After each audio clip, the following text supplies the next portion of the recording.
नमस्कार प्रिय भारतवासियों, हेमराज डहरे यूट्यूब चैनल में आपका हार्दिक स्वागत है। दोस्तों, यह वीडियो भारी मोटिवेशन भरा है।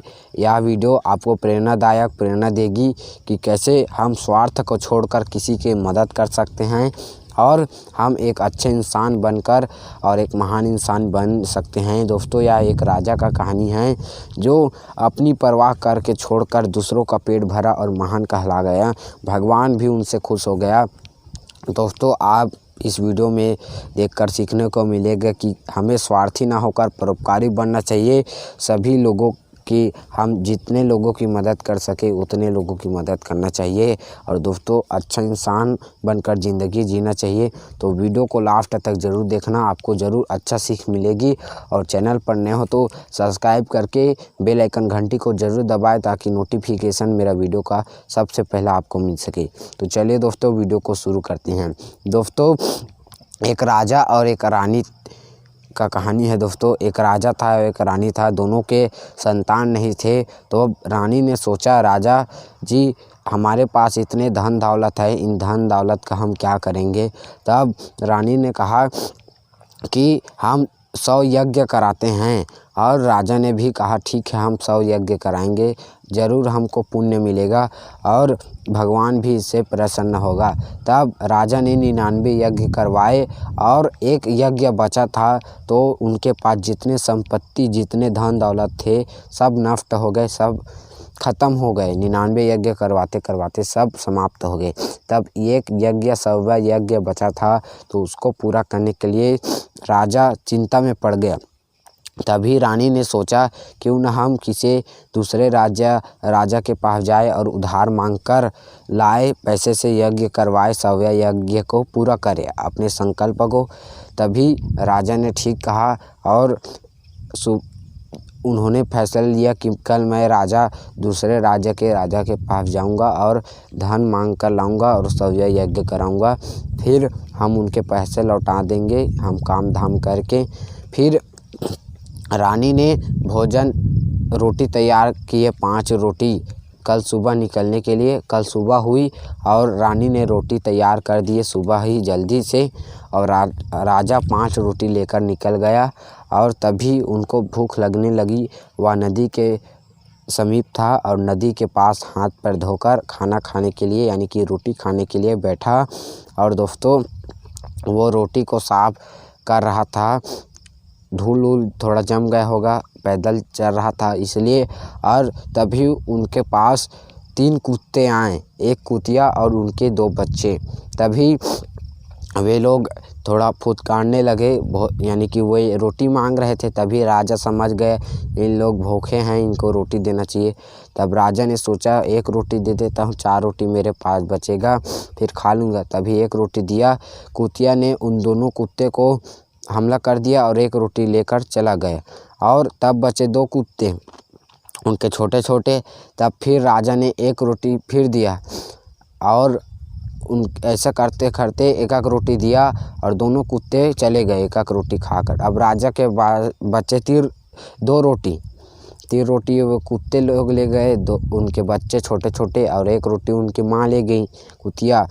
और फिर उसके बाद दूर से एक भिखारी, जब एक रोटी खाने वाला था, दूर से एक भिखारी ने आवाज़ दिया, रुकिए महाराज, मुझे भी रोटी दीजिए, मैं 3 दिन से भूखा हूँ। तब राजा ने सोचा मैं तो अभी भूखा हूँ और ये देखिए ये 3 दिन से भूखा है, इनको रोटी की सख्त ज़रूरत है। तब राजा ने एक रोटी फिर उस भिखारी को दिया और भिखारी चला गया। तब फिर एक रोटी खाने वाला था और इन सभी घटना को भगवान देख रहा था। तभी भगवान खुद साधु के वेश में आए, संत के वेश में आए और एक रोटी मांग लिया। तभी राजा ने फिर सोचा ये तो संत है, धर्मात्मा है, इनको मैं कैसे मना कर सकता हूँ। और राजा ने उस संत को, उस साधु को एक रोटी दे दिया और राजा के पास कुछ नहीं बचा और वो नदी के पानी पीकर अपने काम के लिए रवाना हो गए और दूसरे राज्य गया राजा के पास। और वहाँ के दरबार में प्रजा बाहर निकल रहे थे, यानी कि सभा समाप्त हो रही थी। तभी राजा गया राजा के पास, दूसरे राज्य के राजा के पास। और राजा ने कहा दूसरे राजा से, महाराज मैं 99 यज्ञ मेरा पूर्ण हो चुका है और मैं एक राजा था। 99 यज्ञ करवाते करवाते मेरे धन दौलत पूरा समाप्त हो गया है और एक यज्ञ बचा है। मैं आपसे धन उधार मांग कर ले जाता हूँ और मेरा जब 100वां यज्ञ पूरा हो जाएगा मैं मेहनत करके आपका धन को लौटा दूँगा। तभी मंत्री ने पूछा, वो दूसरे राजा के मंत्री ने उस राजा से पूछा कि आपने वहाँ तक आते आते कुछ खाया पिया है कि नहीं। तब राजा ने बताया, नहीं मंत्री जी, मैंने तो 5 रोटी साथ में लिए थे, लेकिन क्या बताऊँ, 3 कुत्ता मिल गया, उनको मैं 1-1 रोटी दे दिया, 3 रोटी चले गए, 1 साधु मिल गए और 1 भिखारी मिल गया। तब मेरे पास कुछ नहीं बचा, मैं पानी पी कर आया हूँ नदी का। तब मंत्री ने वो अपने राजा को बताया कि देखो महाराज, ये राजा कितना महान है। उन अपनी परवाह को छोड़कर वो दूसरों की परवाह किया, दूसरों को पेट भरा और उन सभी, यहाँ तक कि राजा ने बताया एक व्यक्ति 3 दिन से भूखा था, भिखारी, उनको मैं रोटी दिया।